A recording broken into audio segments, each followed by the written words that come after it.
রাসূল সাল্লাল্লাহু আলাইহি ওয়াসাল্লাম যখন কোরআনে কারীমের তিলাওয়াত করবেন তখন তারা গিয়ে তার তিলাওয়াতের মাঝে হট্টগোল সৃষ্টি করবে, যাতে মানুষ তার তিলাওয়াতের প্রভাবে মুসলমান না হয়ে যায়। তো এই আয়াতের দ্বারা আমরা কি বুঝলাম?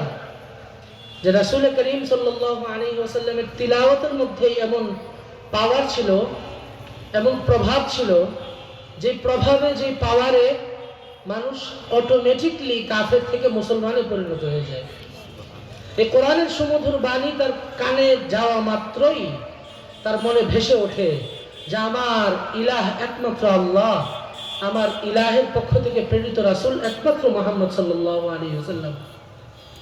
মুহতারাম হাজিরিন, আজকাল আমাদের সমাজে আমরা এমন কিছু ফিতনা দেখি, আমাদের সমাজে আমরা কিছু মানুষ দেখি যারা বলে যে অর্থ না বুঝে কোরআনে কারীম পড়লে বা শুনলে কোনো ফায়দা নাই।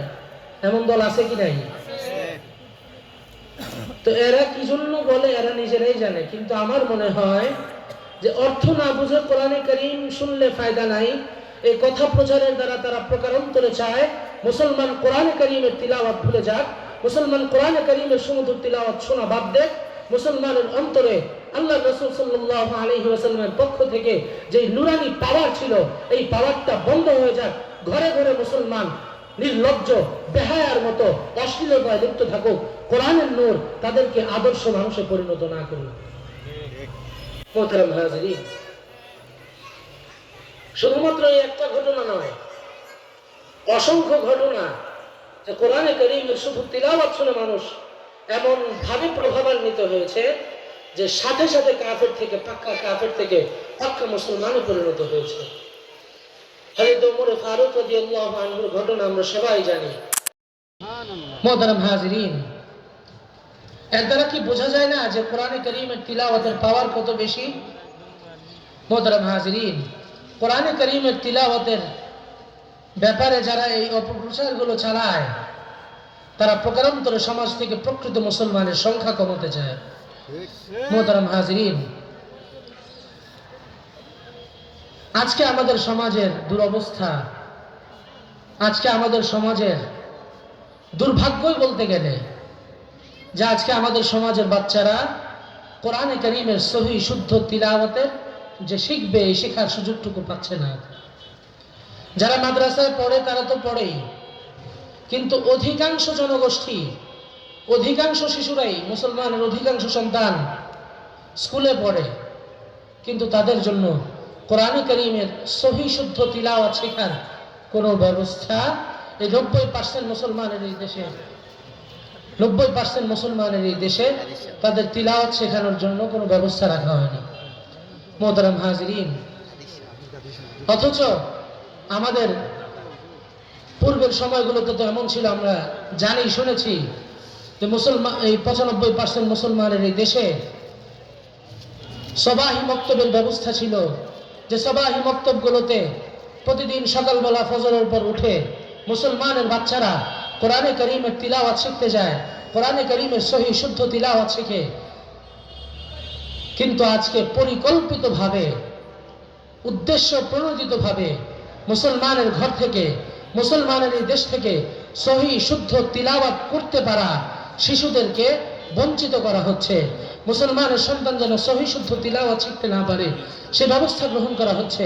কিন্ডারগার্টেন আরো বিভিন্ন কিছুর মাধ্যমে স্কুলের সময়সীমা পরিকল্পিতভাবে এমন সময় সেট করা হয়েছে মুসলমানের বাচ্চারা সহি শুদ্ধ কোরআন যে শিখবে এটার কোনো ব্যবস্থাই নেই।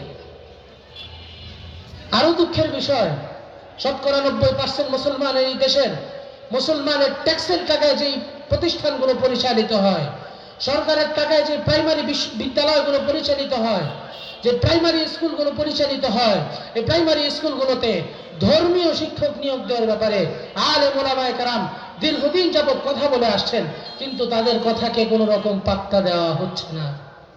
মুহতারাম হাজিরিন, যদি কোরআনে কারীমের তিলাওয়াত আমরা সমাজে চালু করতে পারি, আমাদের বাচ্চাদেরকে কোরআনে কারীমের তিলাওয়াত সহি শুদ্ধভাবে শেখাতে পারি, কসম করে বলতে পারি যে বাংলাদেশে আর কোনো দুর্নীতিবাজ তৈরি হবে না, বাংলাদেশে আর কোনো টেন্ডার বাস তৈরি হবে না যে বাচ্চার মধ্যে কোরআনে কারীমের সহিহ শুদ্ধ তিলাওয়াত আছে, যে বাচ্চার মধ্যে কোরআনে কারীমের সহিহ শুদ্ধ তিলাওয়াত করার যোগ্যতা আছে। এই বাচ্চা কোনোদিন বড় হয়ে দুর্নীতি করতে পারে না, কারণ তার অন্তরের মধ্যে আল্লাহর কোরআনে কারীমের পবিত্র নূর আছে। মোহতারাম হাজিরিন, সময়ের সংক্ষিপ্ততা আলোচনা শেষ করা গেল না। এত আমাদের জন্য উচিত হলো, আমাদের জন্য কর্মসূচি কি?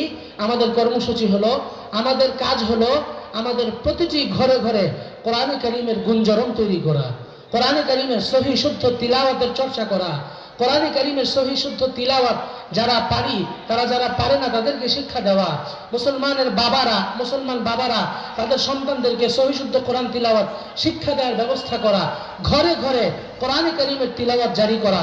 ইনশাআল্লাহ যদি এই কাজ করতে পারি তাহলে আমার সমাজে আর কোনো অসৎ মানুষ তৈরি হবে না, আমার সমাজে আর কোনো দুর্নীতিবাজ তৈরি হবে না, আমার সমাজে আর কোনো গুনাহগার তৈরি হবে না, আমার সমাজে আর কোনো বখাটে তৈরি হবে না। আমার সমাজ হবে সোনার সমাজ, আমার সমাজের মানুষগুলো হবে সোনালী মানুষ।